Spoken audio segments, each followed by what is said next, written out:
We're going to do introductions soon, but we only do introductions of CAC members and folks who are new, our guests. So if those of you who don't fit any of those categories want to introduce yourself in the chat, go for it. So our Pacific Source partners, if you're typically in our meetings, like Kristen, OHA partners, but we'll do introductions of CAC members and guests shortly.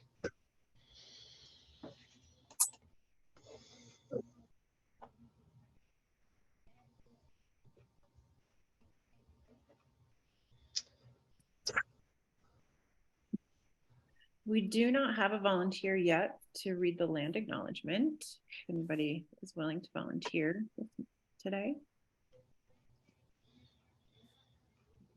I can do it if you'll put it up. Who was that? I'll volunteer.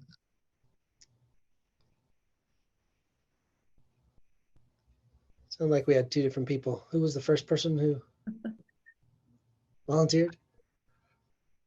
That was Mandy, I believe. Yeah. Is that you, Mandy?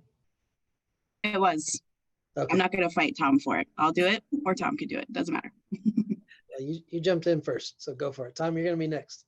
You'll be next meeting. Thanks for volunteering. Go for it, Mandy. We recognize and acknowledge the Indigenous land on which we live, work, learn, play, and grow. This is the land of the Warm Springs, Wasco, Northern Paiute, Tenino, Klamath, Molalla, and Yahuskin. We acknowledge them as the past, present, and future caretakers of this land. It is on their traditional land where we partner to improve the health and well-being of Central Oregonians. We aspire to be good guests, honoring the concept in the Warm Springs culture. This land is for you to know and live upon and pass on to the children. Thank you, Mandy.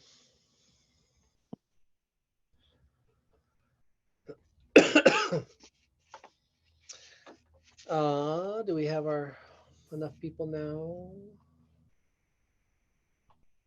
We're looking for one more CAC member. One more CAC member. Okay. So in the meantime, since our CAC members are aware of our meeting practices, we want to make those who are new to this Community Advisory Council meeting aware of some of our meeting practices to try to make our meetings welcoming and comfortable for everyone by using plain language.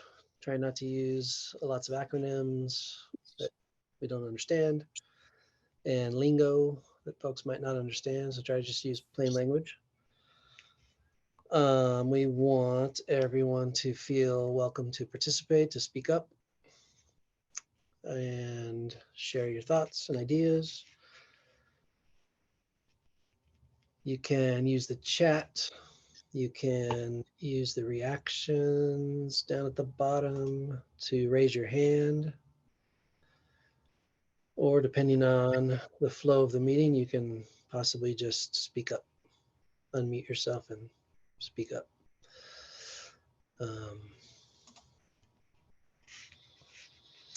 Anything I'm missing there? Those are the main things that I think of. I think there's a couple other bullet points, but so we want you to be welcome, feel welcome.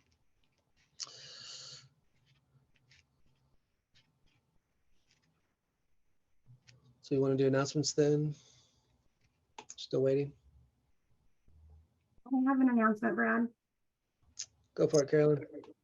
So I've been serving Central Oregon for, oh my gosh, 6 years, and I've been coming to the CAC meetings for quite some time, but I am announcing my departure, and my colleague, Katie, she's trading with me right now, but she lives in Central Oregon and is going to be a huge asset over there. And I will be going through the process, and I'm still here throughout the transition. I'm not going far, I am staying with the marketplace, but Katie will be taking over for me in the next couple months. Did you say Katie? Yeah. Katie. And will you remind us what your position is, Carolyn? I am the senior, I was promoted in February, and I'm the senior outreach and education coordinator for the marketplace now. And with all those new duties, I can't carry 10 counties anymore. So Katie will be doing the outreach and education part of the marketplace in Central Oregon. Okay. He's here. He's here to introduce himself. Great. Well, congratulations. Thank you. Go ahead. What's that? Oh, I was saying Katie could introduce herself if she wanted. Oh, she is with us. Okay. Yes, she is with us. It's a good time as any, Katie. We'll do introductions later, but this is a good time since Carolyn's introducing you.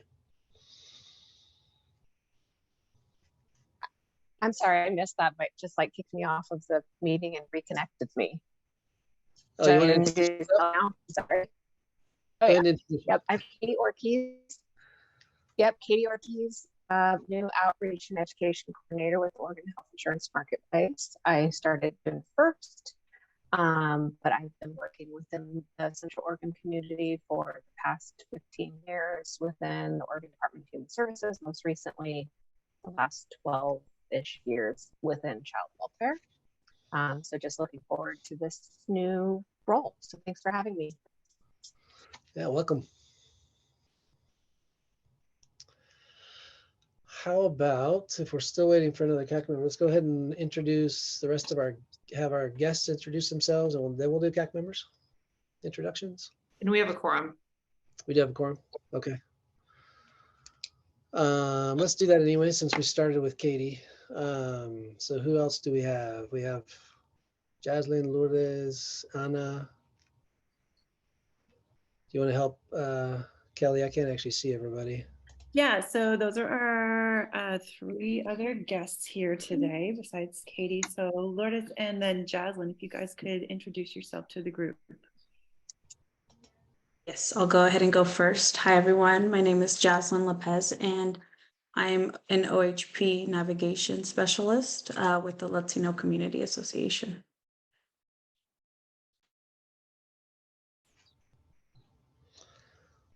Lourdes?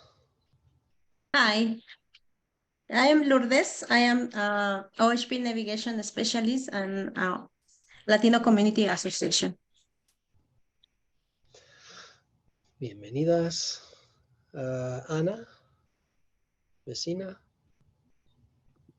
Hi, I'm Anna Messina. I'm a mental health counselor and I'm working with Volunteers in Medicine. Bienvenida. We have another Anna. guest. No, no other guests. We had another CAC member join, so I'll go through CAC members now to introduce themselves. Brad, we'll start with you, and then we'll go to Mandy. Okay, Brad Porterfield, the chair of the Community Advisory Council, consumer representative, and I'm also director of the Latino Community Association. Hey everyone, Mandy Seeley. I use she, they pronouns. I am in Sisters and I am a CAC consumer rep.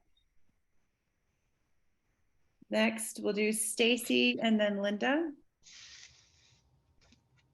Hi, my name is Stacy Shaw, she, her, hers. I am a CAC consumer rep and a Crook County public health employee for regional overdose prevention and response coordinator for the region. Thanks. And I'm Linda Johnson. I apologize. My camera's not working with the new version of Zoom and I haven't had time to figure that out. I'm a COHC board member and a member of CAC as well. And then Elaine. Hi, Tom Kuhn, manager at Deschutes County Public Health and CAC member. Hi everyone, I'm Elaine Knobs-Schultz. I'm a CAC community representative. I'm with Mosaic. I'm the director of strategy and development. And then Maida and then Elizabeth just joined us. Thank you guys. Hi, my name is Maida Benitez. I am with Family Resource Center and also a consumer rep and a CAC member. Oh, it looks like Elizabeth is still connected. Oh, maybe she's there. Elizabeth, you there? Can you introduce yourself? Hi. Wait a minute. Okay, we did it. There's been a lot going on. So it's Elizabeth. I'm the CAC director, and this is Patty. She was one of the people on the front porch. And so I'm the vice chair of the, and Patty's a potential CAC member. Lean forward again. And our other person is coming a little bit later. So hi. Hi. Patty, you want to introduce yourself? Patricia Shear. Lean forward. And she Payne. Patricia Shear. And you're Elizabeth's neighbor, is that what? Yes. Okay. Yeah. Okay. Well, welcome. Interested in homelessness. She's really concerned about the cooling units this summer. And Okay. she's OHP and she's got a lot of medical coming up this summer. So she's dealing with them quite a bit. All right. Well, welcome. Welcome. I mean, welcome to you guys. Never met you. So Just go over here a bit so they see you. yeah, but I don't want to squish you. Oh, okay. So Miranda's going to be joining us a little bit late, but she plans to be with us. Miranda Hill. Mm-hmm. So that's Is that everybody, Kelly? That is everybody. All right. That's coming right there. Okay. Oh. Well, let's go Hi, ahead. Carmen. What's that? Hi, Patty. Thanks for being here. Thank you. We have a couple people. I'm going to open up for patient stories and public comment. And we have a couple people, I believe Jaslyn and Stacy would like to share something. Jaslyn, if you're ready. Sure. As it relates to healthcare and yeah, I had a client who recently was having trouble scheduling a dentist appointment for her children because she couldn't find a local dentist or dental clinic that would take her her DCO, and I know you said not to use acronym, so dental coordinated care organization, something like that. And so she came to me and was wanting help with that. And we were able to call Pacific Source, and we got all of her children switched over, and she was able to schedule them. And so that was a good success to be able to help her get that taken care of, and the wait wasn't too long. So I've had really good success with calling Pacific Source for things like that. Fantastic. And what was the original barrier for her? It was that she couldn't find a dental provider in Redmond that would take her DCO, her dental care organization. So yeah. Do you remember which one she was assigned, like originally? Yeah, it was, I believe it was ODS or something. Yeah, and then so we switched her over. I believe it was to Capital, and she was able to get into the clinic she wanted for her 3 children. Fantastic. All right. Thanks, Jasmine. Let's go ahead and move on to Stacy. Hi, can you guys hear me okay? I can. Okay. So I had a friend who reached out to me and wrote just a couple things down for me to share in regards to dealing with acne and the navigation between that and OHP. So I'll just kind of read what she wrote. It says, I have had acne since 2015. I have tried all of the antibiotics, birth controls, cutting certain foods. It might go away, but then the antibiotics stop and it comes right back. I had my first dermatologist appointment and he put me on antibiotics. The antibiotics pill form are covered, but not the topical antibiotics. I had to pay $70 out of pocket for that. My dermatologist wanted to put me on Accutane right away due to my severe scarring, how thick my nose skin has gotten in the veins of my nose, and how much redness. Cysts are on my face, but then he saw that what my insurance was, and said that they would have to go a different route. Here we are going through the hoops once again, antibiotics to try and get Accutane covered. She said she has a relative that works at Pacific Source, and she said that Accutane is just not covered. She asked why. She asked why OHP considers acne below the bottom line for medical. What about when you have tried so hard to get rid of this? People look at you with a gross face. They ask you what's wrong with your face. You should see a dermatologist. Her kids walk up to her and say, "Mommy, she looks like a clown," or "Mommy, she's a scary face."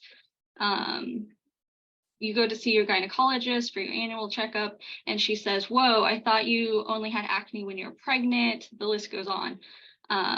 She said, "Please tell me how years and years of trying your hardest to get rid of something that is simply out of your control, feeling so insecure, crying almost every day because of the face you have, and it's not your fault.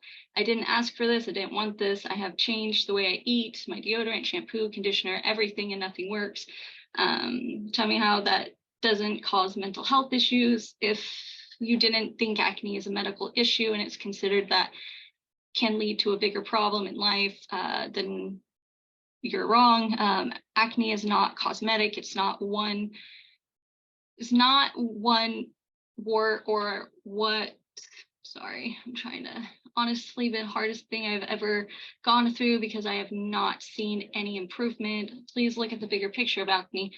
I'm not talking one pimple or two coming up during your monthly cycle. I'm talking about itchy, red, inflamed, huge cysts, severe scarring skin that has grown, like on her nose. And she said, long story short, acne is so much more than cosmetic. And it's a huge issue mentally, physically, and emotionally, that she feels should be covered. Thanks for sharing that, Stacy. I don't know, does anybody want to comment from probably Pacific Source? If you don't have to, but if you'd like to. Do you know if they attempted to fill the prescription? It says she could hardly afford the $70 tube of topical antibiotics, but she said when she went to get the 30-day supply of Accutane, it was $550. Okay, so, but do you know if they tried to actually process it and Pacific Source declined to pay for the med? I can ask her. Because if they try to fill it, if they send in a prescription and we deny it, then at least we can try a prior or appeals. Because when I look on our drug formulary, it says that it does require a prior authorization. So, I mean, it's not that it's not covered, it just requires proof. And it sounds like she's had numerous trials. So I think it would be worth trying to submit the prescription for it.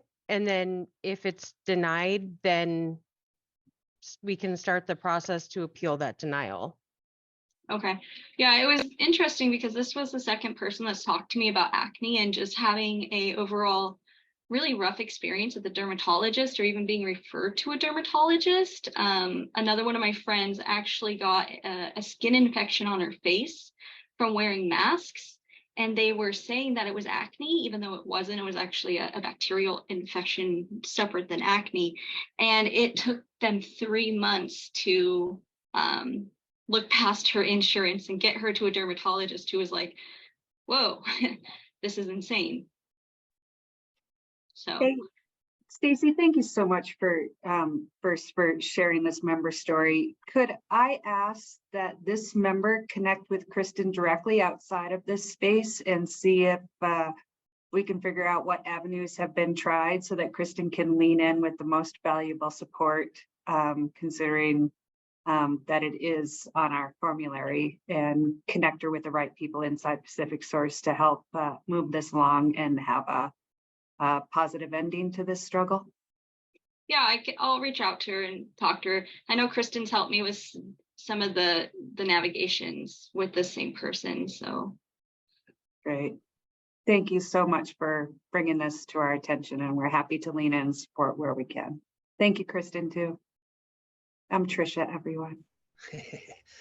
Thanks, Trisha and Kristen. Fantastic. Well, thank you, Jaslyn and Stacy, for sharing those stories, and Pacific Source for being there to support. We are already starting to run short on time, so a couple things. We're not going to have, I believe, correct me if I'm wrong, Michaela and Kelly, we are going to skip our breakout sessions today. We typically have breakout sessions for CAC members to kind of connect with each other in smaller groups, just for 5 to 7 minutes. We're going to skip that today. And we're going to share some announcements. I don't have that list of announcements though, so if somebody can help me with that. Yeah, Brad, I'll take care of that today. We have quite a few announcements to share. Okay, so first things first is the focus group. All CAC members should have received an email from Whitney Schumacher about the upcoming focus group for the regional health assessment. This particular group is for the community advisory council members and OHP members. We're looking for up to 10 participants. So you can go, please sign up, or also invite anyone else that you know of. So it's really, we're trying to learn what the CAC members want to elevate as important issues for the regional health assessment. It's also known as the RAW, so you may hear that every once in a while. It's scheduled for July 20th from noon to 1:30, which is actually our usual CAC meeting time. We do not have a CAC meeting that day, so you could attend this instead. It is in person. It's at the High Desert Education Service District building in Redmond. And lunch will be catered and childcare will be available for anyone who needs it. You'll also be compensated with your regular stipend, mileage reimbursement, and a $100 gift card to a gas station or grocery store of your choice. So if you are able to attend, I'm going to put the link to sign up in the chat right now. You could go on there. Next announcement, not really an announcement, just sort of an FYI for the CAC members. In your CAC packet, you would have seen the Regional Health Improvement Plan progress report. We're sharing this information with you to update you on the investments being made by the RIP work groups. All of the investments align with the future state measures listed in the Regional Health Improvement Plan. And as of right now, they have invested $7.2 million out of the $12 million back into the Central Oregon region. And they have until the end of 2024 to invest the remaining amount. Okay, next announcement.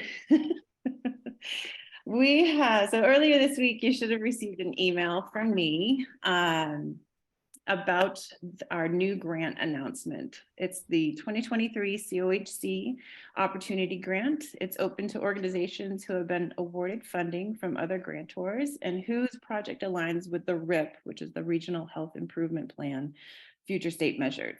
The purpose of the grant is to focus on program enhancement and sustainability.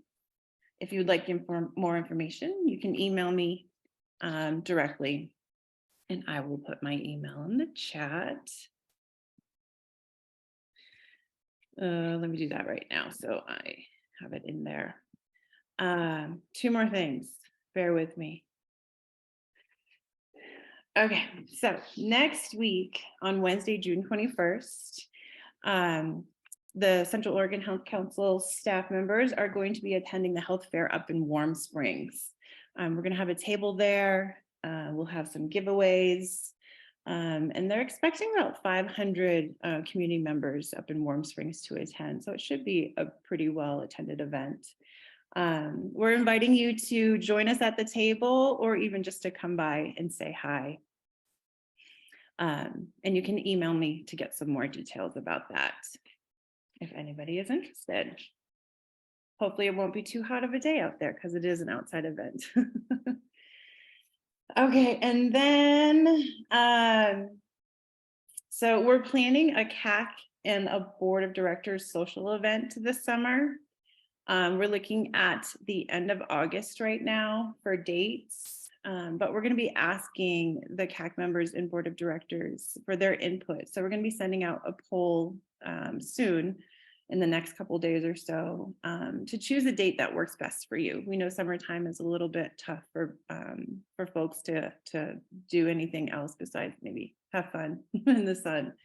So stay tuned for that. Look for your email for a poll to take.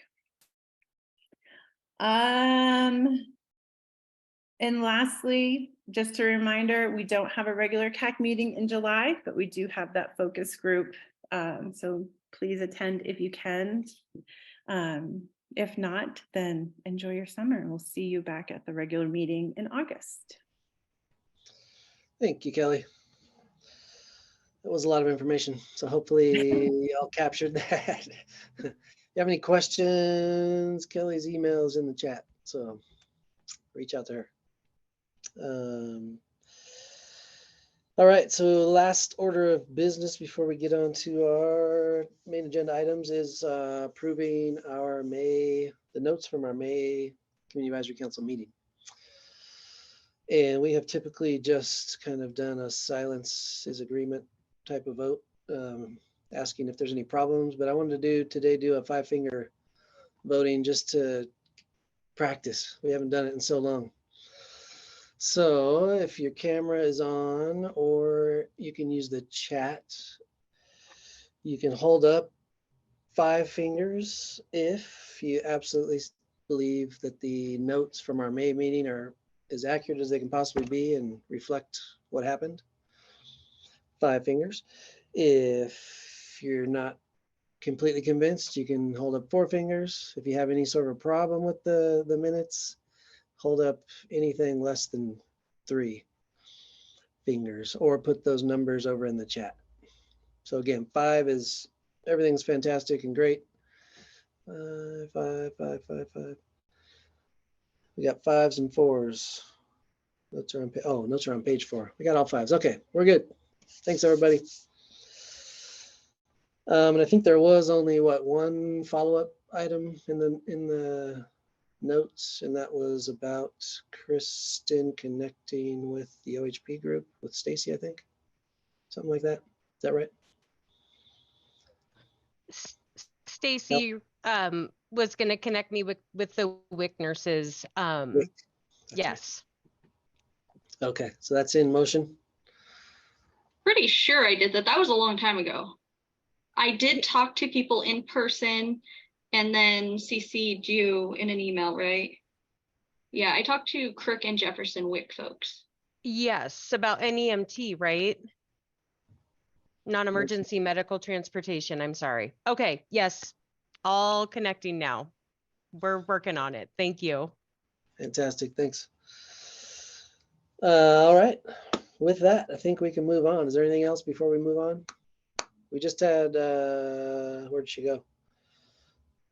Miranda, you want to introduce yourself? Yes, sorry I'm late. I'm coming back from an event, but good afternoon, Miranda Hill, and I'm a CAC member and I represent Klamath County. All right, thanks, Miranda. Okay, now we can move on to Miguel Herrada with an update on community engagement. Por favor, Miguel. Thank you, Brad. Thank you all.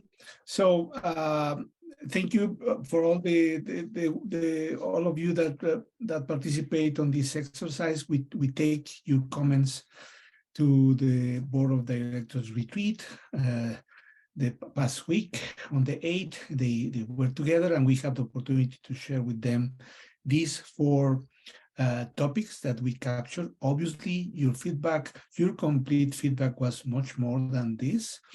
And you have on the bottom of the slide the link to your working document where you can see all your ideas. And but these are the 4 themes that we found were more representative of that. The board of directors really, the discussion that come from this was very rich. They have a lot of questions. There is still work to come. So this is not, just reminding you that this is not the finished work. We are asking not only the CAC, now we bring these ideas to the board. We are working with other organizations like the Latino Community Associations to build this and our internal team. And it's not finished, but next slide, please. Oh, I'm sorry. Let's go back to the other slide. So I don't want to read everything, but basically it was about how to be more inclusive in the regions, how what to do inside and outside as a present for the Health Council with the community, and basically how to be ready to welcome community partners and community representatives, and how to offer them support to be included in the work groups and committees and the work that we do.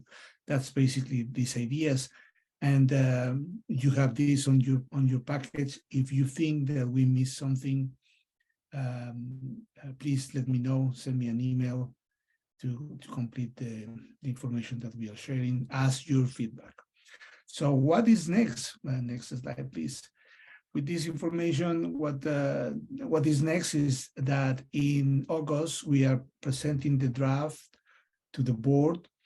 And then we will, and then on September, in the combined board and CAC meeting, you will see the entire plan, and we have the opportunity to provide feedback and review the entire plan. Basically, a community engagement plan is a work in progress that needs to be flexible and have adaptations as needed, right? And so this is not the only time that you will be able to bring your feedback and bring your wisdom into this to make it better, because we are doing this together.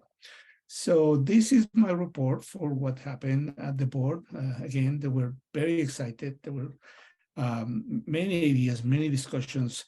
In August, we plan to have more of that, but the first reaction was very rich. That's what I can share with you. That's my report. Brad, if you have any questions, guys, I'm here for you. Any questions or comments about that?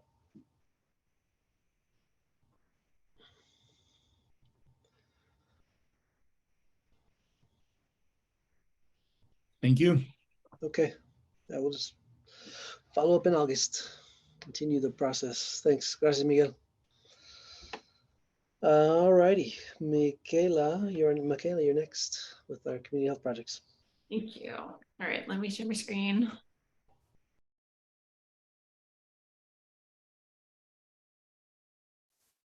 And if you didn't catch, we are having a combined board CAC meeting in September. So it's planned for September. All right, but right now we're going to shift gears and talk about the community health projects. So we have a couple of decisions to make today before this launches end of this month, beginning of next. These first couple slides are just a repeat from last month, just kind of, reminding folks what we talked about. Oops, and I'm skipping through a little fast. Let me get back up here.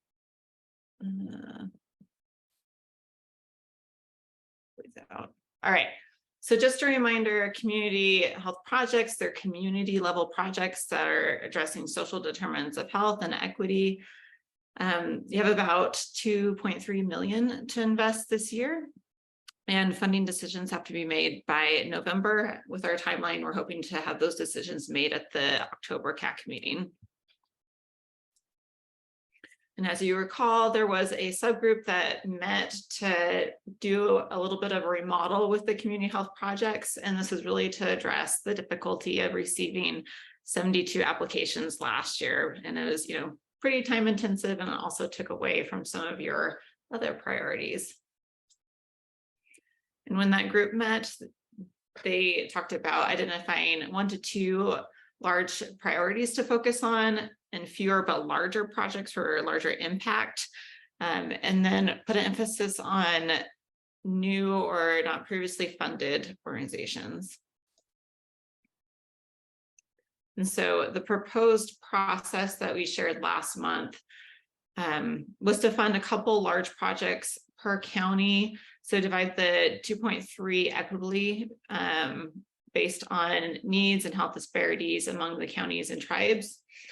And then have an individual RFP process for each county with that dedicated funding, and also dedicated funding for the tribes. And then last month, grant requests will be a minimum of $100,000, really wanting the fewer but larger grants. And the subgroup talked about, having a maximum project time frame of 5 years, and framing it, this could be a way for smaller organizations or smaller communities to build sustainability over time, and also encourage collaboration.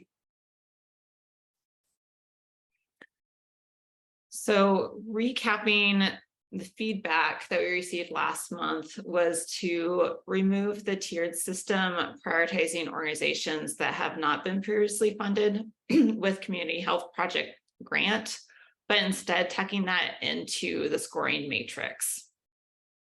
And then the second bullet is that a staff would provide some different equitable funding models for you to choose from today. So our job today is to finalize that scoring matrix and then decide on the funding distribution model. All right, ready to look at the scoring matrix? All right, I'm going to share a different screen. 1 second.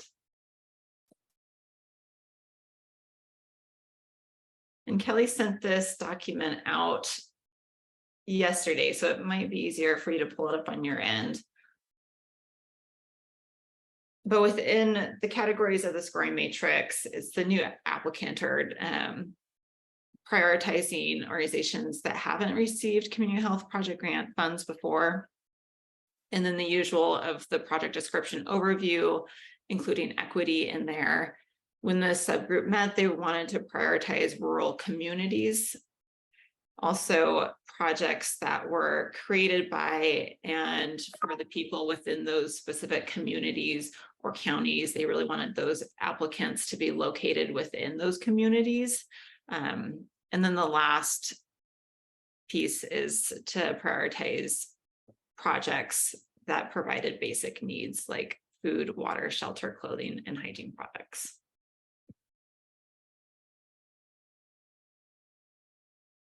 Hey, Michaela, can I clarify one thing that I think was a comment that I made in the subgroup around not necessarily when I was talking about being in the community, like organizations serving the community. What I meant by that, just in case that's where that came from, is if someone came from, let's say, Redmond, and they say they're serving Prineville, that they actually need to be physically in that community serving them, but maybe not necessarily, how do you say it, from that community, if that makes sense. I don't know if that's where that came from, but that's where a lot of our issues have come from, where people say that they are serving the rural communities, but what they mean by that is like, oh yeah, they can come to Redmond and use our services, but they have actually never stepped foot in the smaller areas. And I am sure that's for La Pine too. And so applicant like services are located? Services are offered in the communities, like the rural communities. So, if someone has, let's say, a medicated assistant treatment or something like that. If people have to go to Redmond from these smaller areas, a lot of times in the applications we're seeing with OHA is that they're saying, yes, we serve Kirk County. But what they mean by that is Kirk County can come to us and use our services. We're not coming to them. So.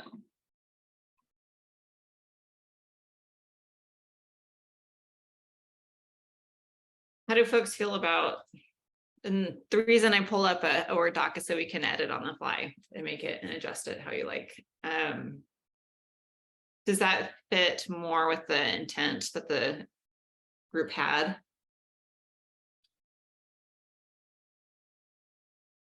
I'm seeing nods. I don't see everyone on my screen. I wasn't in the group, but it makes sense to me what Stacy just said, that a lot of groups say they serve, for example, Kirk County, but they welcome people to come to Bend or Redmond from Kirk. So to actually have a footprint in Kirk is a different thing. Is there a way that we could accomplish that by giving bonus points in the scoring if they have a facility located in the community that they're trying to serve? The thinking behind my question is that I'm not aware of what kind of a service footprint we have in Northern Klamath, for example. So if people get their, let's say, primary care services in Lapine or Gilcrest and need to drive, does this mean that an applicant would need to have a clinic in Klamath, Northern Klamath, to serve that population? And is that, I guess that's my question. Would the Lapine clinics be unable to receive or apply for a grant because they're serving that population in Northern Klamath, but they're not physically located there? I think how it was adjusted, so the applicant's services are offered in the community or county it serves, that would allow for another entity like, Lapine Community Health Center to provide those services in Northern Klamath and get points for that.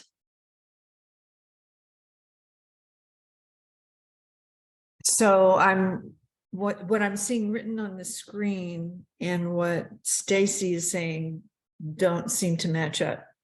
Stacy's saying that having the Klamath people come to Lapine would not meet the test, but Lapine Community Clinic could provide the services through a mobile outreach van in Northern Klamath.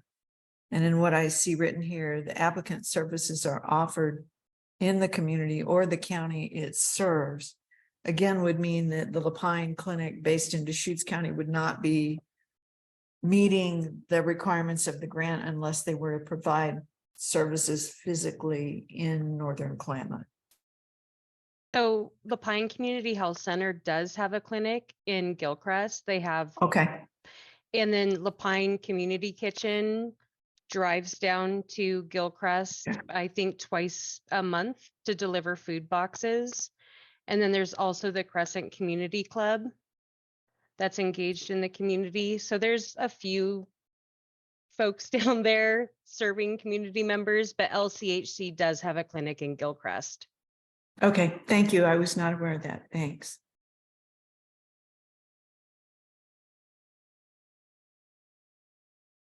And for further clarification for me, just working in these smaller areas is, I think, holding organizations or agencies accountable for if they're applying and they're checking off, Lapine, Prineville, or these smaller areas, and they're saying they're serving them, then I would like to know personally as a county rep, how? Are you physically there? Are you welcoming people to come to your organization? Like, how specifically are you serving them that is not just another barrier for them? So this bullet point would say that those services are offered with the organization, if it's not within that county, it travels to that county or to that area to serve those people physically. Do I need to do some more editing on this bullet? This is Miranda. I see Stacy. I get what Stacy and Linda are both saying. I definitely agree with Stacy in the point of where we struggle with that a lot in Klamath, that people just check a box and say that they're in Klamath, but we never actually see them.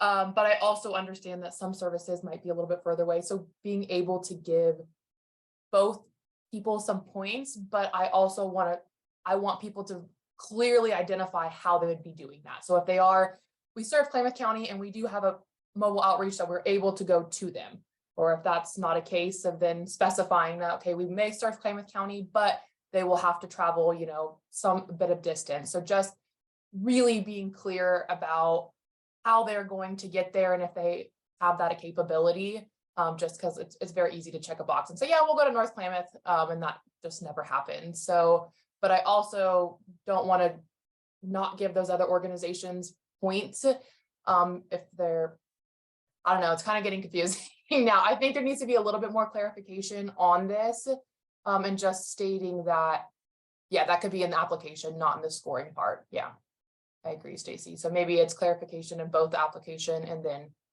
the scoring. Okay, so this 10 would be, this should define kind of what that gold standard is to receive 10 points. And then, when you're scoring this, it'd be kind of on that range of, 1 to 10, how involved local are they within that community? That makes sense. Yeah, and then as just reiterate what I think Stacy said in the chat and Miranda confirmed, is just making it really clear in the request for proposals how important this is to us, that they be specific. If they're going to check something, that they really explain how. Okay.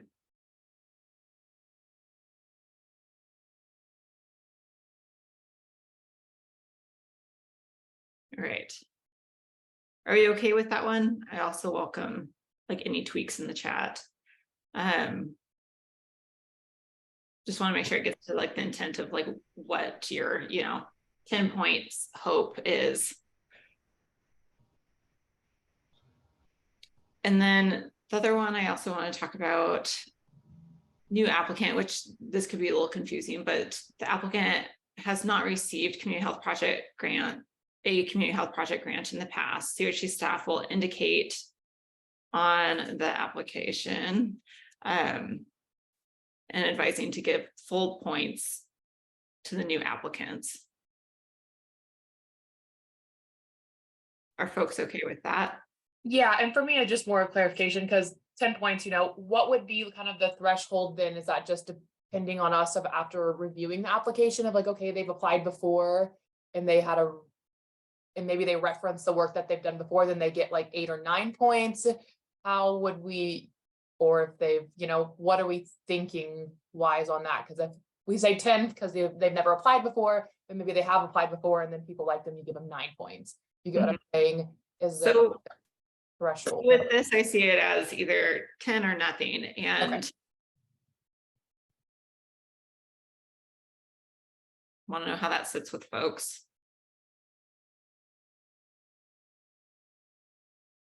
I mean, honestly, I don't know how I feel about that, because let's say they apply and they haven't applied before and what they're asking for is kind of bizarre and doesn't align at all, but then they got 10 extra points just for applying. I think it's kind of, for me, back to that same, rural communities thing, just identifying if they're a new applicant is worth my while, is just knowing that they're a new applicant, or maybe making the points not as many as 10. But that's just kind of my thoughts on it. Yeah. I have a thought about that. One of my concerns would be, I know we're trying to increase the sustainability of organizations and give them a chance to grow. And if it's a brand new organization and they have no track record anywhere with anyone of providing the services currently, but they want to provide the services, is there a way for us to distinguish between, to encourage the growth and the sustainability of an organization, but how do we know that they're even going to be able to organize and hire staff and accomplish the outcome, as opposed to an organization that's maybe never applied before, but has been around doing services, so they have a footprint. They've got staff already. They've got the capacity to do the objectives. I just struggle with that.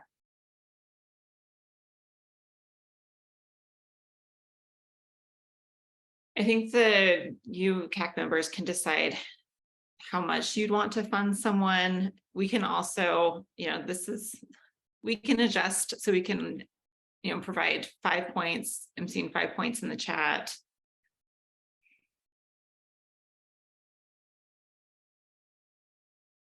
I think the topic of this question is also a bit confusing, because not previously funded doesn't necessarily mean they're a new applicant. They could have applied in the past and just not been funded. Like, I know, I was like, new applicant, new grantee, how do we define them? New grantee, even though they wouldn't be, I don't know, we could, if you have any suggestions. What if we switched it around to previously funded, and then say, what have you done to become more sustainable? What barriers have you faced? Like, trying to help them become sustainable, but also making sure they know that there's other sustainable funding sources besides the CAC. I don't know, maybe something around, instead of scoring if they're new and trying to figure out that language, we can evaluate their last projects in a new application with, I don't know, I'm just kind of spitballing right now.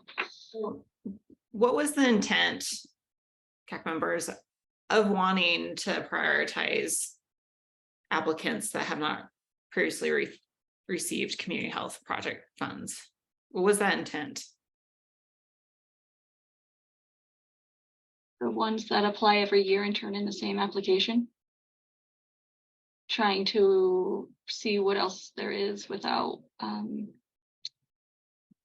mean, that was my understanding from the meetings, was trying to be more innovative and creative and trying to see who else is out there besides the same applications every year. And I would just add inclusive. So basically access, it's an access. I think we wanted to make sure organizations were getting access.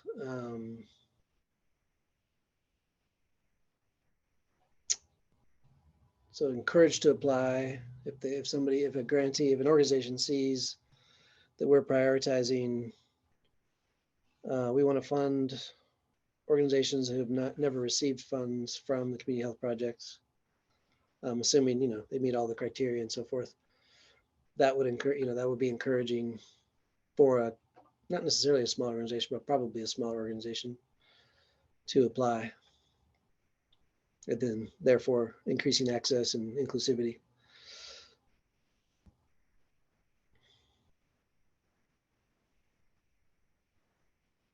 Let's say.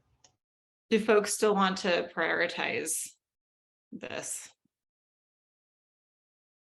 And we can adjust the points down to 5. I understand and support the need to try to build local capacity. I would love it if we could have just a question in the application that allows us to discern which organizations are viable and which ones are not. And I don't know how you could ask them, how long have you been in existence? Give us an example of the last 2 successful projects you've done. Just a suggestion. So with viable, having like a proven track record. Right, some evidence that they're up and organized and not just to start up now that they have money to start up. previously established.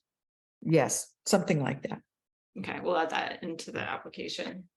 So I would push back against that only because, you know, when we're talking about equity and previously unfunded, like, I think for me, the idea around this was to give organizations that may not have what Linda's talking about to be able to do whatever it is that they're trying to do. I don't have an example, but my intention with the previously unfunded organizations was due to my experience with the Oregon Community Foundation process recently, where we prioritized people that had not been previously funded. We were able to get to tribal communities funded because they needed more time.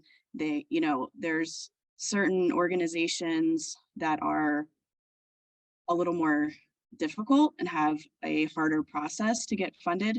And so they may not have that track record, but with this funding, it could make a huge impact on their communities. That makes sense. Thank you. I There's a really reason. appreciate your perspective on that. Yeah, there's a reason certain organizations don't get funded. And I think having them have a track record or prove these things instead of giving them a chance could be part of why they're not previously funded.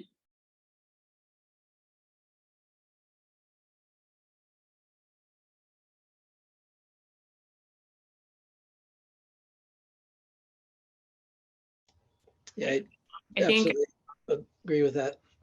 And just on the first previously funded or not previously funded rubric, I know we're looking at, should it be less than 10, but I guess the way you stated it in the beginning, Stacy, I think it was you, you know, if the project is wacky and out of line, we're going to score it pretty low in the other sections because of that. So it seems like it would even out, but I'm open to considering a lower number too.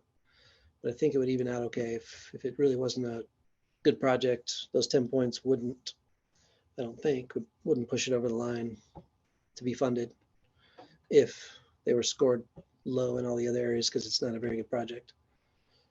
But just want to throw that out there.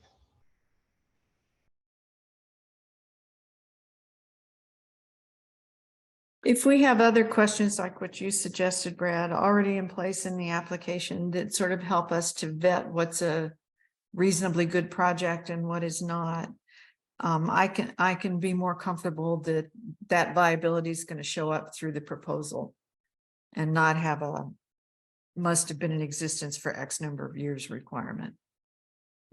would you That want sort of would you want to bump up the points on the project description or equity piece to account for that? Could you repeat your question, please? Does this group want to bump up the points on the project description and equity to account for that?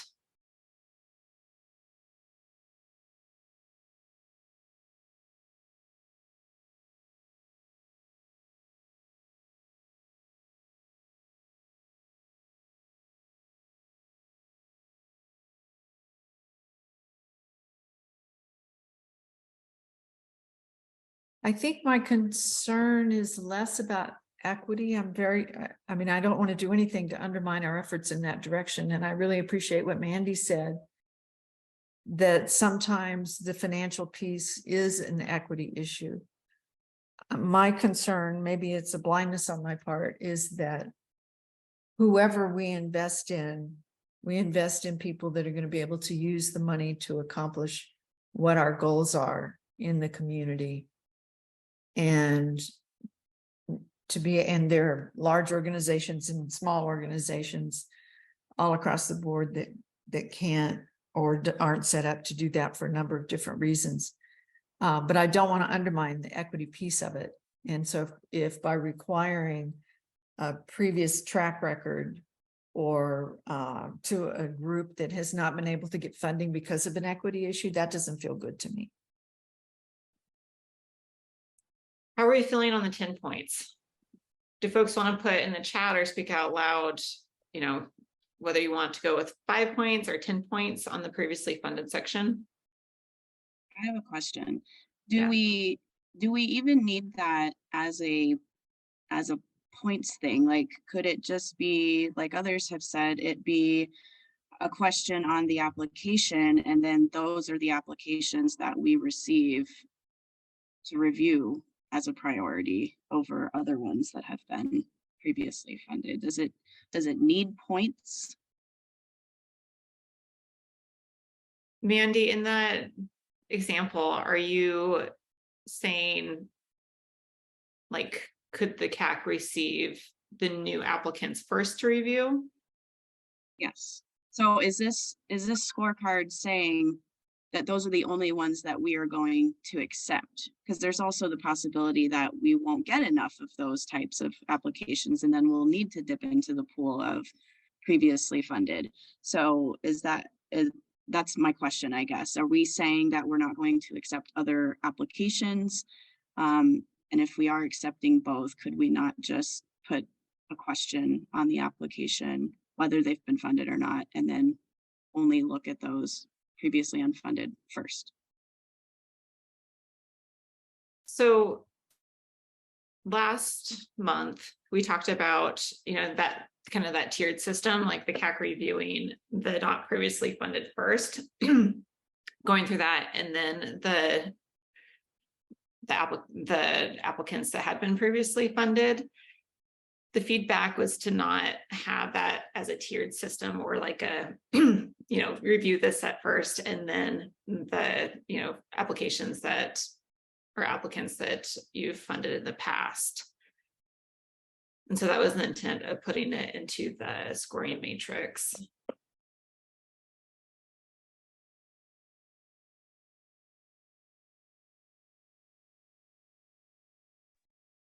What if we kind of split it between what Mandy's saying and what we were saying in the last one, where we identify if they're previously funded, we ask them to put down, how did your last funded project impact the community to this point, especially if it's like multi-year, and then how will this new funding continue or build on top of that to show that, and then we can score it, you know, like, we've identified the previously funded, this is what they want to do now, this is their project description. So some of those applications that may be kind of the same application over and over again, like, it will challenge them, I don't want to say challenge, but it will require them to show how this is going to help them be sustainable or build or X, Y, and Z. And then that's where our scoring can come from. I don't know if that makes sense.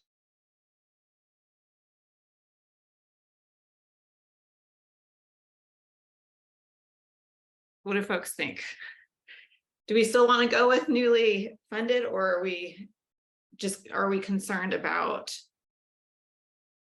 of the applications that you've received in the past, making sure that just kind of checking in on how that project went? Needing some What direction. just from listening, what I'm hearing is that in the application itself is where we would ask them to articulate their sustainability or their projects, as Stacy described. And then perhaps I'll just offer in the first scoring section under the new applicant, we reduce it to 5 points and we give them 5 points to a new applicant, period. And then somewhere else in the scoring guidelines, if it's not already covered.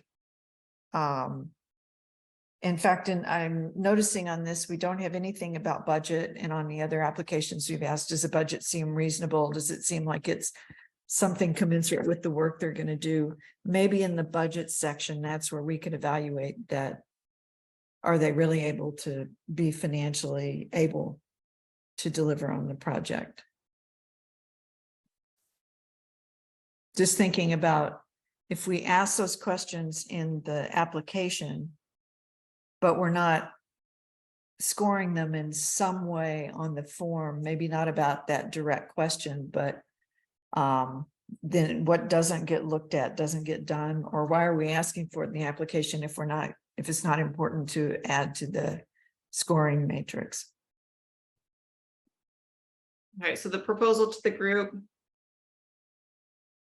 do 5 points for new applicants. And then adding a budget onto the scoring, a budget category on there.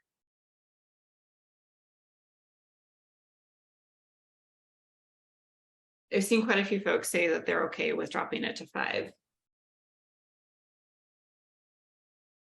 I do, and this is Miranda. With that budget portion, would it also be discussing then like the sustainability portion of it, how they're gonna, sustain that if they don't get funding again? Because I know that used to be concerns of other people. So maybe that's just something we can add in there for our scoring portion. I think that's a great idea, Miranda.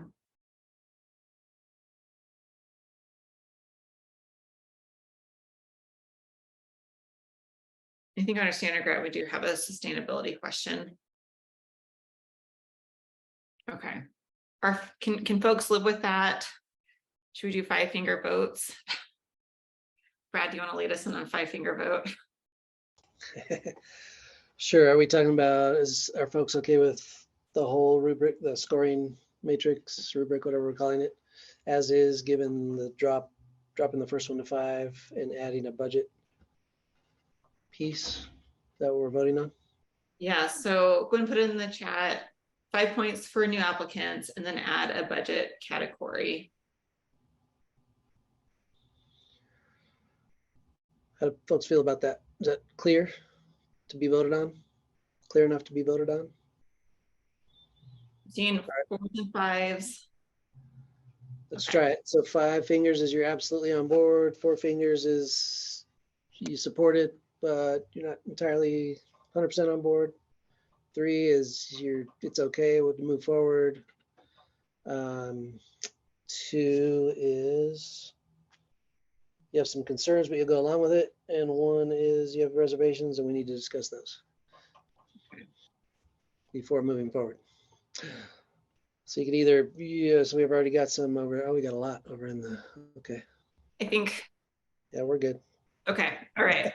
We're moving on to the second part of this conversation. Thanks, everyone. All right, sharing my screen again. All right, so last month you asked staff to share different funding distribution models, ideas. And so we bring back to you 3 different options, and they are based on the poverty rate.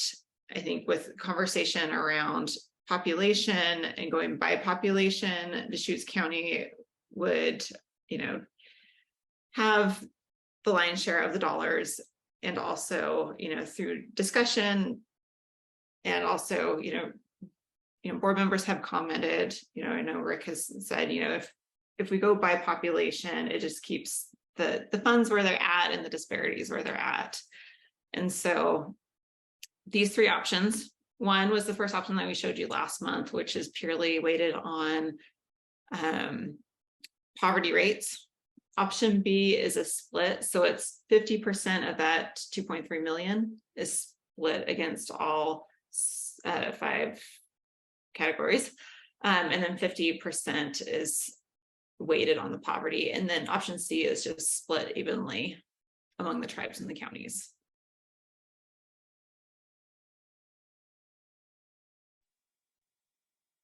Hey, Michaela, it's Connor. I want to apologize to everyone for being delayed.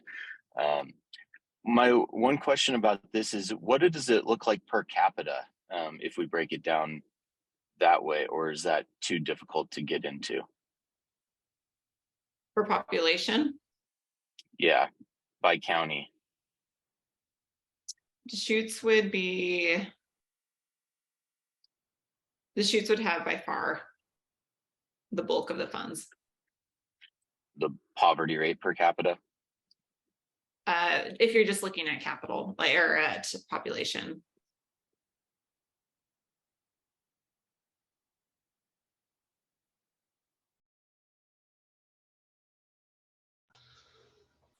Along similar lines, I'm just wondering if we have, what it would look like if we had OHP members, that number as a percentage of the overall population. In other words, which county has more OHP members? I think It should be similar to poverty, but has around 63, I want to say. I don't know why that number is sticking in my head.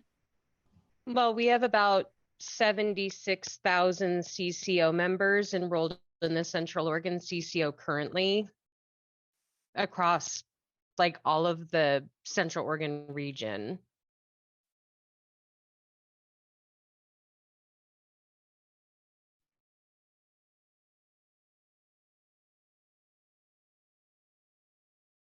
Yeah, I was thinking 63% of the CCO population. Is where, Michaela? I think it's just, I could be making this up, but for some reason I remember, I think it's like 63% of the OHP population is Deschutes. And so then, 35 would be split 4 ways.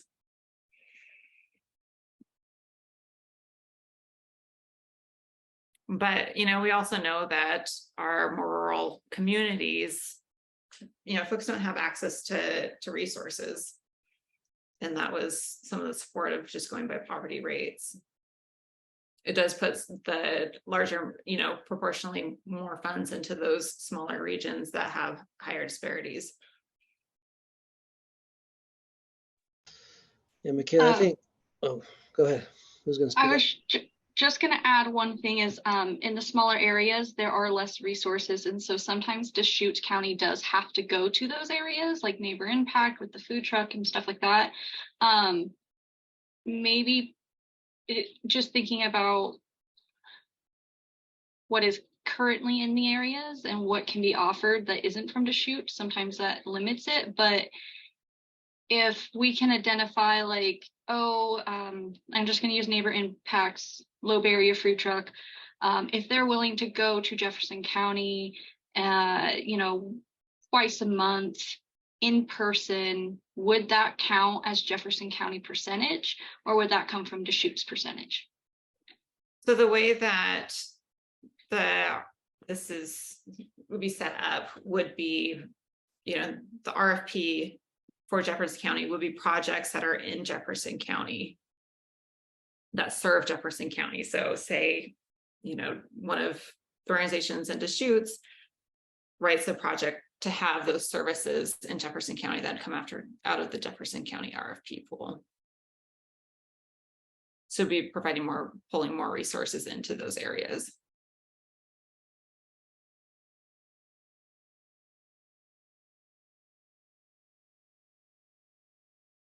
So I see a couple of I support A. What is A referring to? What am I missing? Oh, option A. Okay, got it now. Option A, option B, option C. Yeah, what are some more initial reactions on this? So I just have one little caveat. So Northern Klamath, isn't that a really tiny population base? Like tiny?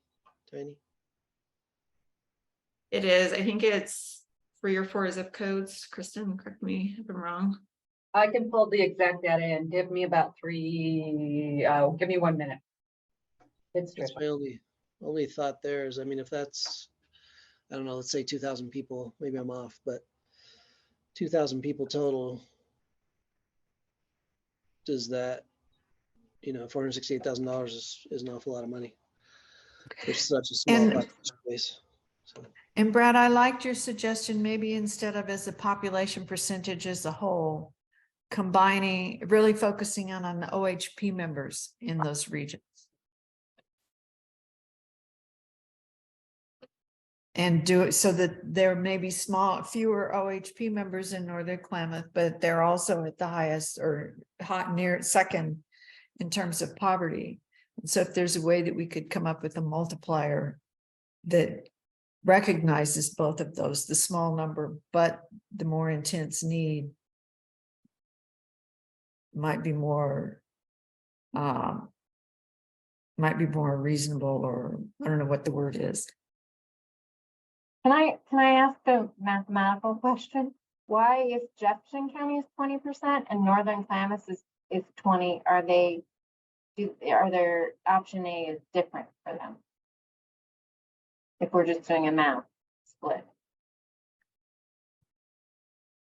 Was that because there were? It might have been rounding in those. Okay. Yeah. It is rounding, Elaine. Thank you. It's like 19.9 for Jefferson, and Northern Klamath is 20.3. You know, those decimals, they make a difference. They do. Thank you. I know it's talked about in many different groups about the different, it's not only the poverty rates that are so different between Deschutes and these and outside areas, it's also the health disparity. The health outcomes are really different. So I think this would be a bold statement to give these areas that have, yes, a lot fewer people, but higher higher health disparities and higher poverty, of course, all intersected, more money. Like that would be a really bold, and we could just try it.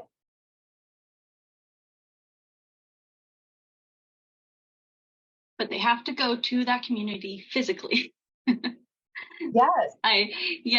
Like if that's my biggest thing is after we did a deep dive on all of the OHA funded projects in Crook County and finding out how many actually came to Crook County and stepped foot here was just alarming.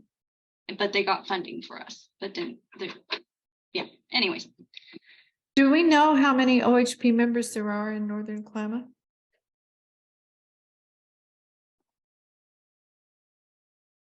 So go ahead and put in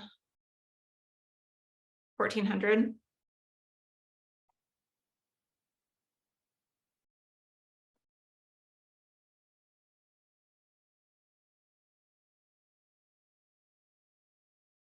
Thank you.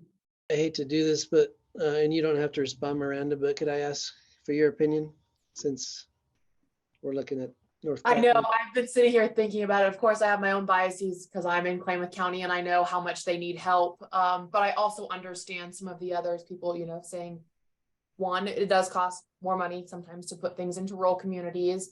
But also, will there be momentum? I'm already kind of thinking about who I could be reaching out to North County.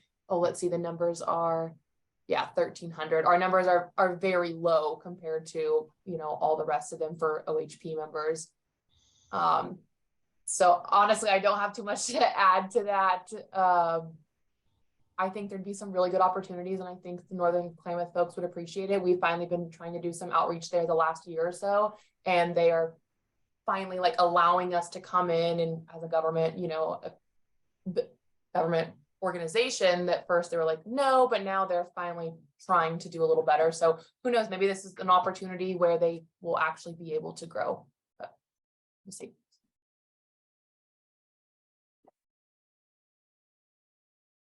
Thanks for that. So the 1347, that's OHP members. That's not the total population. That's OHP members, right? Yeah. And what's the roughly the population there? That's correct, Brad. So we in Klamath Falls are about 28,000 just in unincorporated Klamath Falls, but then we have about 8 other surrounding cities. So honestly, I couldn't even tell you how many people, but I can definitely look and see if I can get that population in just a minute. So the number of OHP, and we are just talking like Gilchrist, Crescent, right? Northern Klamath County? Yeah. Mm-hmm. Yeah, so it'd be Gilchrist, Crescent, Chemult, Beaver Marsh, Okay. Crescent Lake Junction. So it's most likely like less than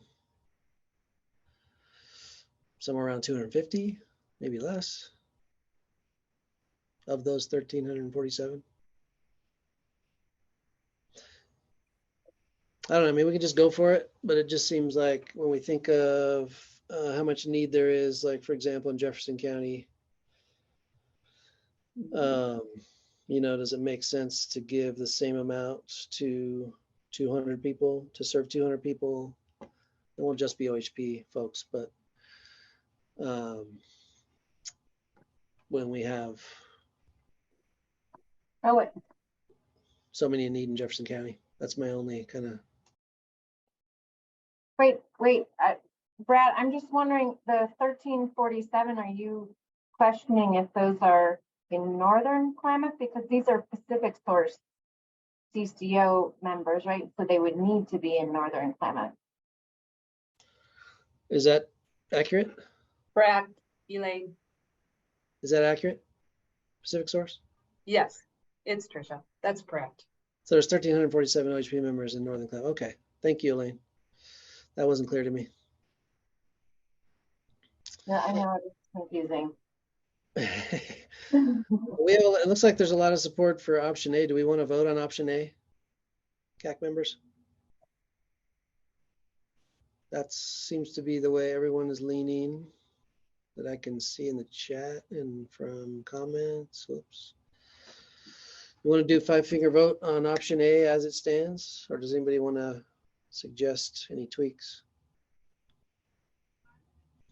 And Kelly can do a poll on the fly if you want to do it, like pick between like option A or B. I'm absolutely for, yeah. I think that might be nice to do an official. Can we do ABC just to give people options? Okay. Kelly's setting that up. Brad, is that?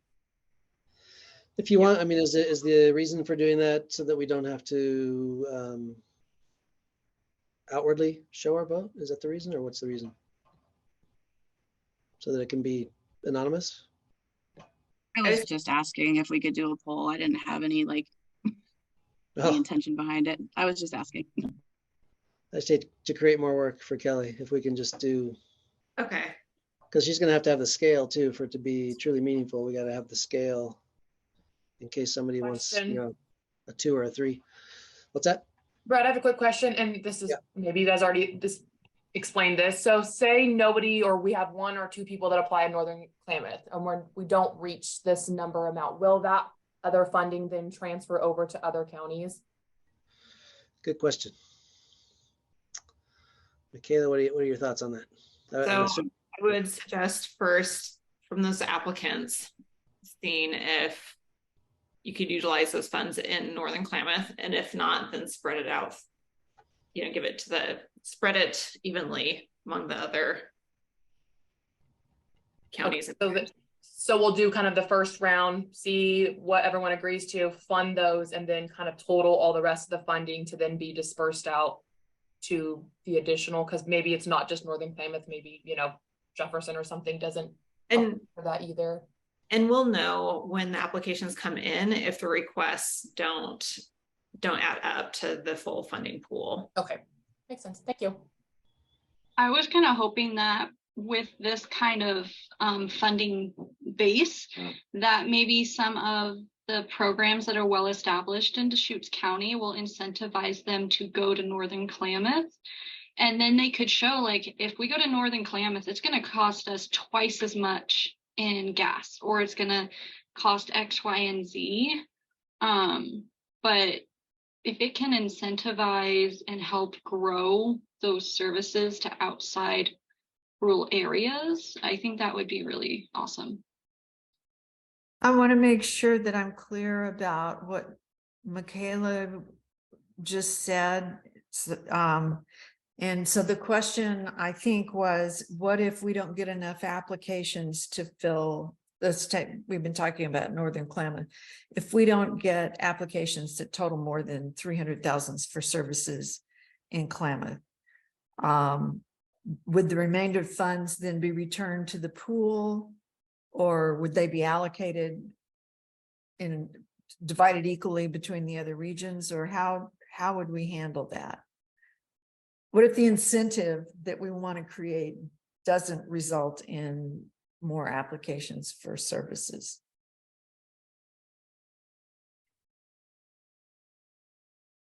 I think I heard that just to do a first round and try, and hopefully it will encourage. And this is new, so we'll be learning. And then if we don't get it the second round, we would spread the money out. And I trust the Health Council staff to construct a fair process with that. Okay, that's what I thought I heard. I just wanted to clarify that.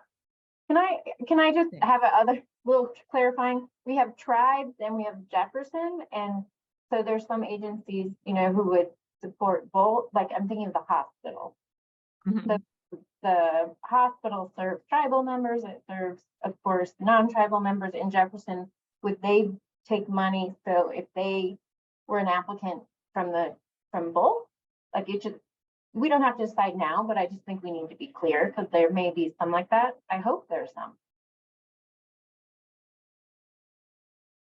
Yeah, we'll operationalize that piece on the back end, but you know, remember that we also have other tribal governments such as, you know, the Klamath tribes and the Cow Creek Band of Umpqua Tribe of Indians, as well as the Confederated Tribes of Warm Springs, and those are, you know, all governments.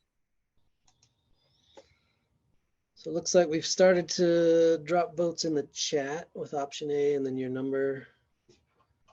If everybody would like to do that, if you don't want to do the chat and you want to either visually hold up your fingers, you can do that.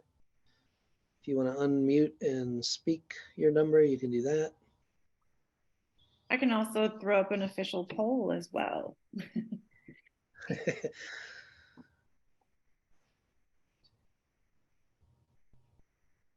Okay. So we do have a couple of twos, but that is have concerns will go along. So, and you both feel like you've voiced your concerns that you have? Connor Yes. and Linda, sorry. Okay. And I'm sorry, just to be clear, I wasn't very clear.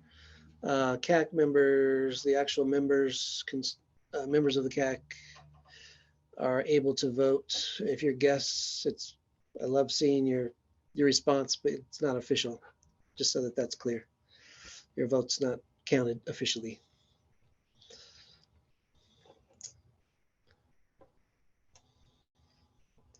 So it looks like with some help from Kelly and the staff, has everybody voiced their preference?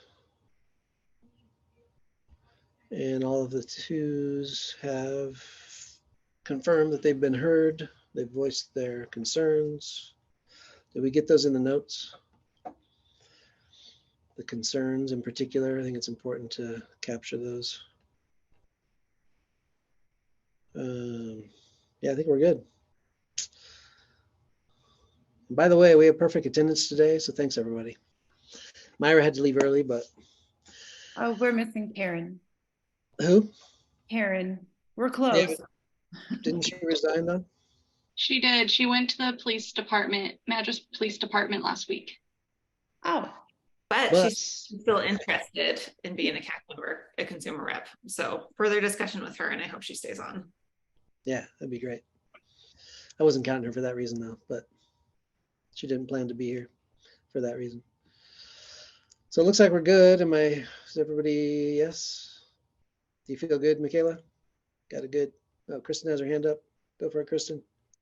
Just a note, after you guys worked on that so hard, these amounts are actually going to go up. We're not sure how much, but we'll find out the last week of June.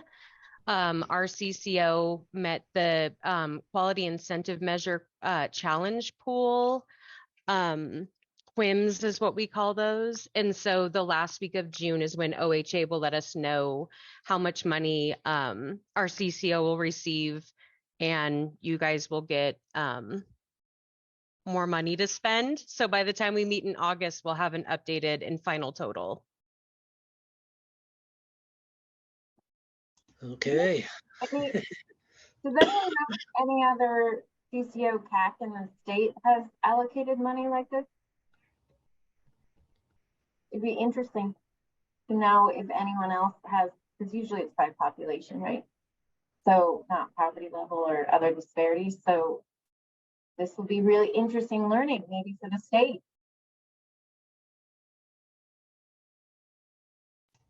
So Michaela, did we complete everything you'd hope to complete, or do we still have? Yeah, that's that's it for today. Thank you all so much for your input and decisions and conversation. Appreciate it. Nice work. It's I'm gonna keep complaining that we're not a foundation, but you guys are doing amazing work, making these difficult decisions every year.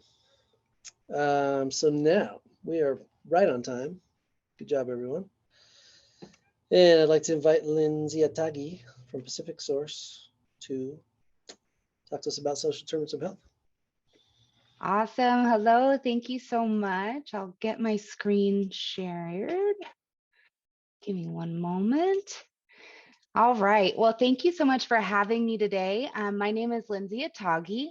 I use she, her pronouns, and I'm one of the newest members of Pacific Source's Central Oregon CCO team, and I am the Community Quality Coordinator for the region.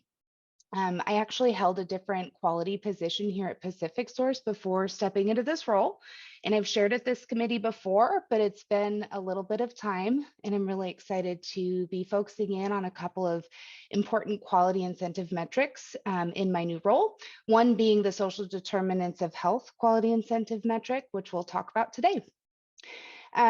This quality incentive metric is brand new this year, and I'm here because we'd really like some of your feedback on the important pieces of this work. All right. So to start our conversation, I thought we could begin with a little bit of a refresher on what social determinants of health are. And these are all the non-clinical things that influence our health. So like how food impacts our emotional and physical health, how access to good education and having a safe place to live affects how healthy we are. There's so many things that factor into our overall health and well-being beyond the obvious ones, like keeping up with preventative screenings at the doctor's office.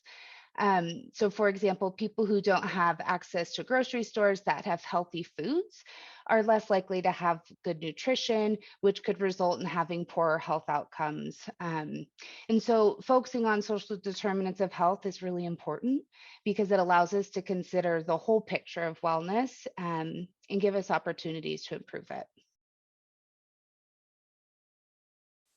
So we've talked about this a little bit. It's come up in our meeting today, but let's dive into what QIMs are. So QIMs are one of the ways that the Oregon Health Authority measures CCO's success and their ability to improve care, increase access to quality care, reduce health differences between people, and keep healthcare affordable. All CCOs across our state work together on the same set of QIMs or quality incentive metrics.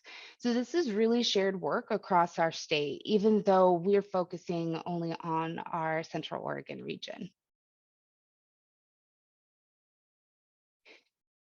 So the social determinants of health QIM is one of the 15 QIMs that CCOs are working on in 2023, and it is new this year. And there's really three main parts to this work. The first one is screening members for their unmet social needs with a focus on food, housing, and transportation. So these screenings would typically happen in a clinic or a provider's office. The second one is making needed social determinants of health referrals to available community resources if the clinic or provider identified a specific need. And then the third part of this measure is on sharing members' information and data to improve care and services. So this information would be shared with CCO and other partners in the members' care team to ensure everyone knows if and how and when the member got the help that they needed. So this year is really a foundational year for this QIM, and we're working really hard on those foundation laying pieces of this QIM work so that we're better prepared to support our members when we start tracking this measure and reporting these rates to the OHA, to the Oregon Health Authority. So while this work is required, it's also really important, and we want to make sure that we're doing it right and laying that foundation well. So we'd like to have some of your feedback on some of the elements of the screening process. So before we get into the conversational pieces of this presentation, I thought I'd pause a moment to see if there's any questions about what we've talked about so far. pretty brief and high level overview. And I'll invite Kristen to jump in if there's any questions in the chat box too. Feel free to stop me.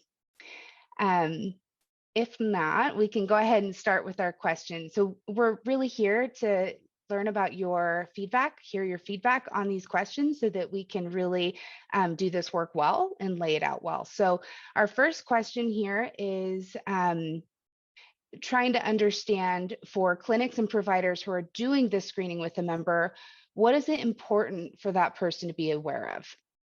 So we have a couple of items up here, but we're really wanting to know what is important when we're being screened for social determinants of health. And please feel free to come off mute or put things in the chat box.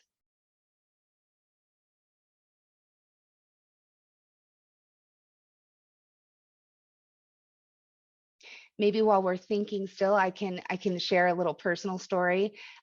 Just as an example, one thing that happens to me a lot as being a mama with a toddler is that sometimes sitting in the waiting room can be overwhelming. You get a whole bunch of forms, you're trying your best to do this while also chasing around a toddler or trying to make sure that they're not running around or being too loud. And so for me, I would want to make sure that the provider understood that this is important to me. And I do want the time to share my thoughts. I sometimes feel very rushed. So that might be an example that you could consider. What's important to you?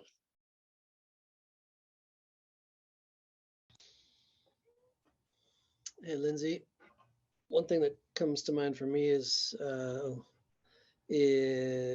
making sure to explain why you're asking. Like, why is this important?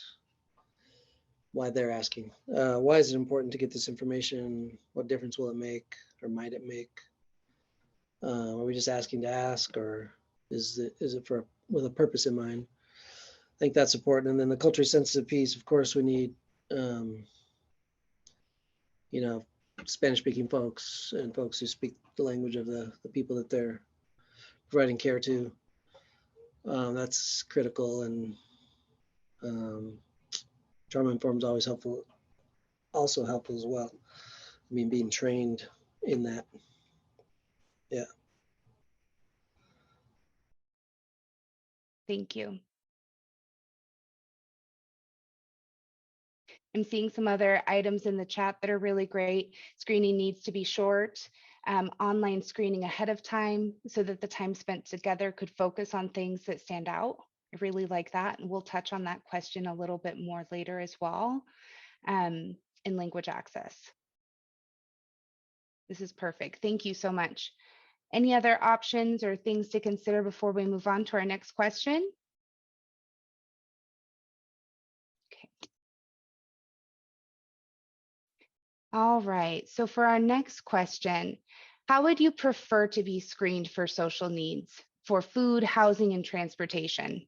So we have a few different methods on the screen. I'd be curious your thoughts. Paper, either mailed to you in clinic or without, paper mailed to you or in a clinic without support. So similar to the suggestion I started with earlier, where you're filling it out on your own prior to your appointment.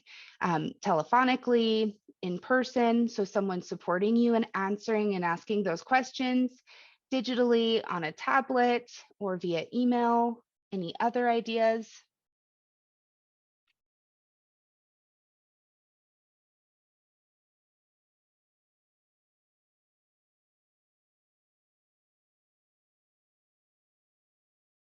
I'm seeing please, no more snail mail. In person or on a tablet while waiting. No more paper. I'm hearing that. And as far as the frequency, that's yet to be determined. Elaine had asked if this was yearly, so we do have a question on frequency as well. And that is an area where we may have some influence.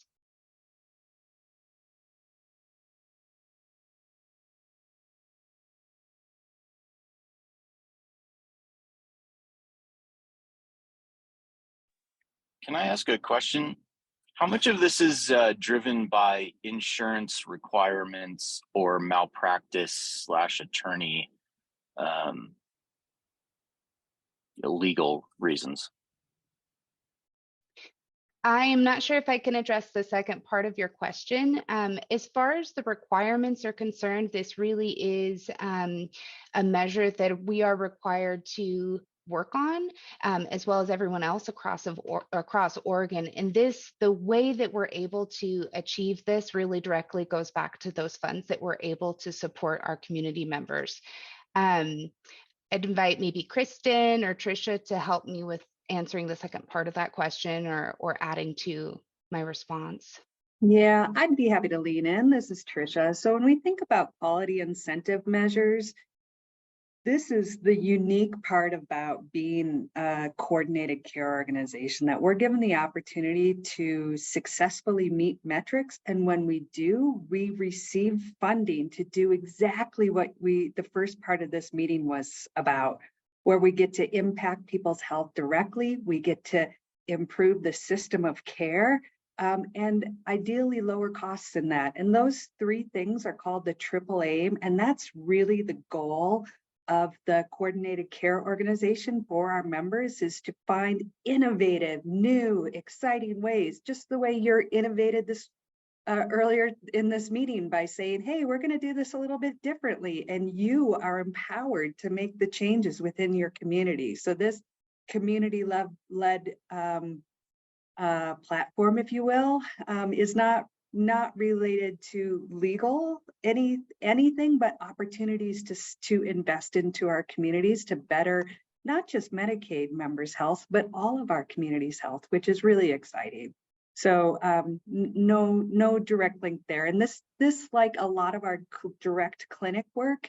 So our clinics measure how many kiddos from age 3 to 6 come in and get a well child check a year. And if we meet that successfully, then we get full payout in that arena. So this is similar to those measures, but it's a little squishier, which is why Lindsay, as a new member of our team, is going to help us take this from squishy to not squishy over the next few years. So I definitely understand how we would be like, wait, what is this? I hope that was helpful and not just rambly. It was. Thank you, Trisha. Thank you so much. Still very new on this work. And as Trisha stated, this is really complex, these measures, and really working to try to make this a little bit more easier to understand so that we can really just get down to the nitty gritty of doing the great work. I'm seeing a lot of really great responses in the chat, so thank you so much for your feedback. There's one I'll call out. Mosaic does this on a plastic sheet with dry erase marker, and it takes 1 minute to fill out, and participated in a process like that many times. I also saw somewhere, if I'm trying to scroll, text to talk. I thought that was a really great idea as well. So really great ideas in the chat. So thank you so much for participating. I'll move on to our next question. Hey, Lindsay, there's also a question. Could this be an option on my chart in the chat? Awesome, thank you. I think that that's definitely something we can take back to the drawing board, and really one that's a tool that seems to work really well for me as a parent. And so I think that's a great suggestion, and we will certainly think of the utilization of that. Or within a Pacific Source app, and this might I'll be sharing some, not really sure on that at this point, but I'm not sure, maybe my team could help support. Do we have In Touch for our Medicaid members or a Pacific Source app for that at this point? I'm not sure that we do. We do have In Touch, and we do have a Pacific Source Community Solutions app. Whether or not the app, we had somebody in our IT team check the app, and they do have the same capabilities as the commercial and Medicare line of business. So they do have In Touch capabilities through the app and online. And there's live chat through In Touch, which is also a nice feature. That's wonderful. I learning something new every day. All right, thank you so much for that. So knowing that these needs can change, how often should a person be screened for food, housing, and transportation needs? So I wanted to point out a couple of things. We know there's a lot of different social determinants of health and that things that factor into that. But for this specific metric, we will be focusing on these three social determinants of food, housing, and transportation. And one thing that we've learned is that overscreening can sometimes have a challenging effect. And so the real question we're trying to get at is what is that healthy balance of getting the information we need to support our members while not overscreening and potentially causing some harm there.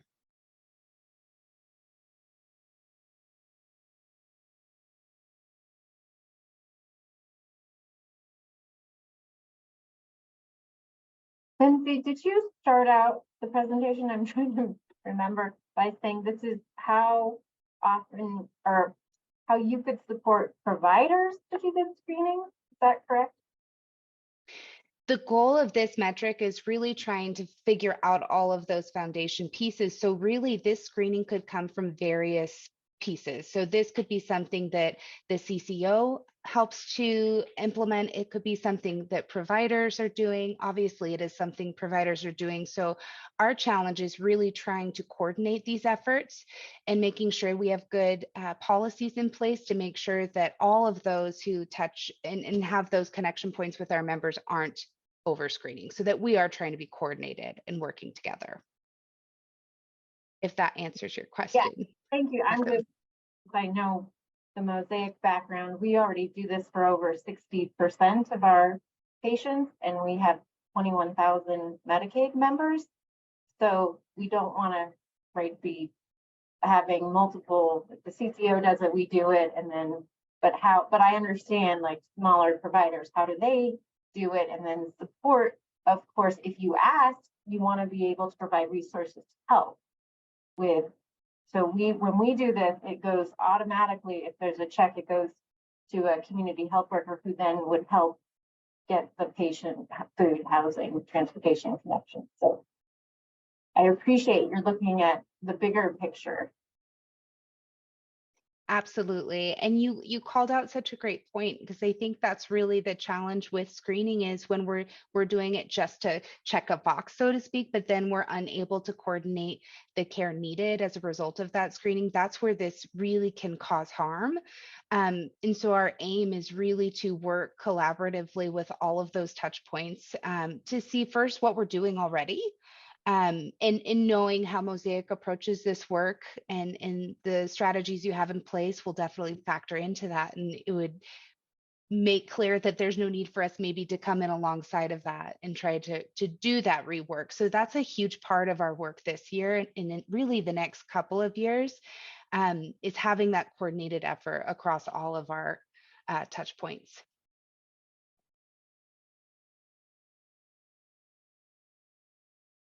Yeah, but my experience is people's just food and housing situation. I mean, it can change every few months, so at least annual. Oh, there, Jocelyn just said every 3 months. Minimum annual. Thank you. I think the minimum is annual as far as what OHA will require or the Oregon Health Authority will require. But the great thing about this metric is they're really leaving it up to communities and CCOs to determine how we'd like to roll this out in our communities. And so certainly once a year and every 3 months is one offer in the chat. I appreciate that. And it is, again, it's just that striking that really, that balance of making sure we're not asking the question too many times, but we're asking it enough.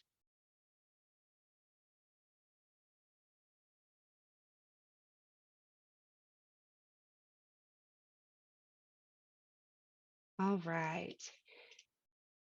One of our next questions. So who should be the one screening for food, housing, and transportation needs? This really plays off the conversation we've just been having, but I'd love to dig in more and hear from you. Where do you feel it makes the most sense? Who are the people that should be asking these questions of our members?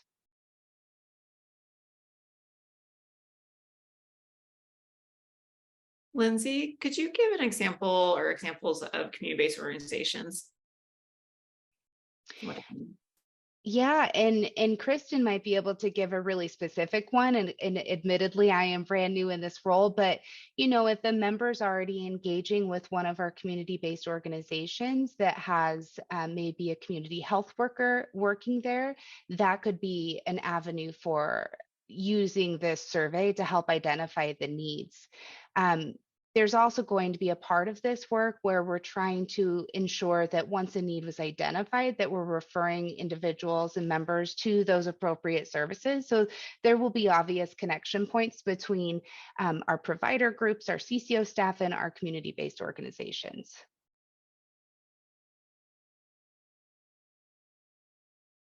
Does that help, Michaela? Yeah, I just know with these presentations, sometimes we use a lot of CCO lingo.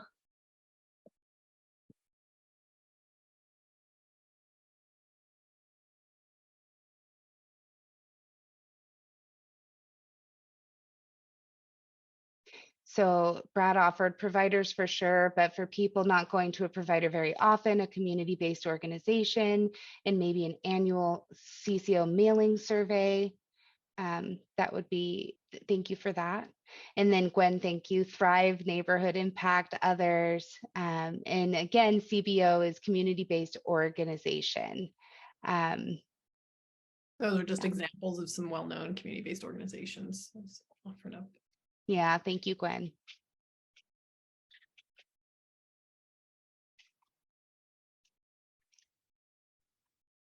All right. Those were all of the questions that we had. We're really appreciative of all of the feedback you've provided, and we'll take this back as we start really putting pen to paper and trying to identify the next steps in building systems and processes that are really going to support our members. But before we go, are there any other considerations that you'd like to share about this work in surveying?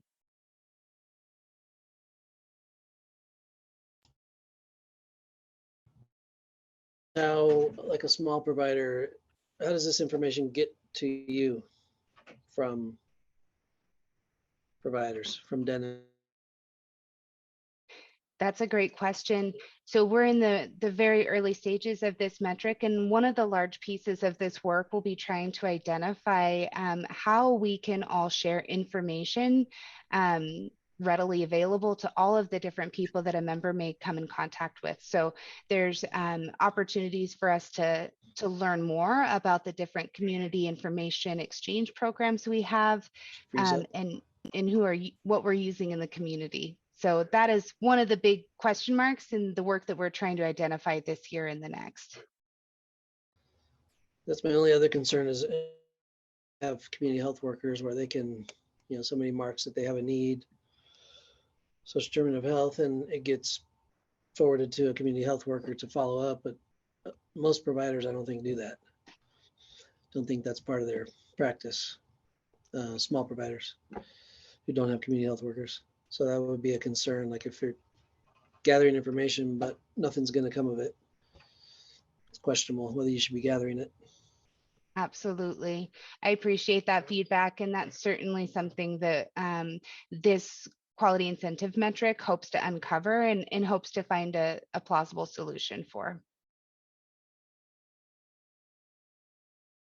We will be back. This will be not the only time we'll come back to discuss this. We really want to make this an ongoing conversation to ensure that this work is rolling out in a way that's helpful and that's not harmful. So I really appreciate your time today. If you have any questions, you are welcome to reach out to me or to Kristen or anyone from the Health Council that can route it back to me. So thank you so much for your time.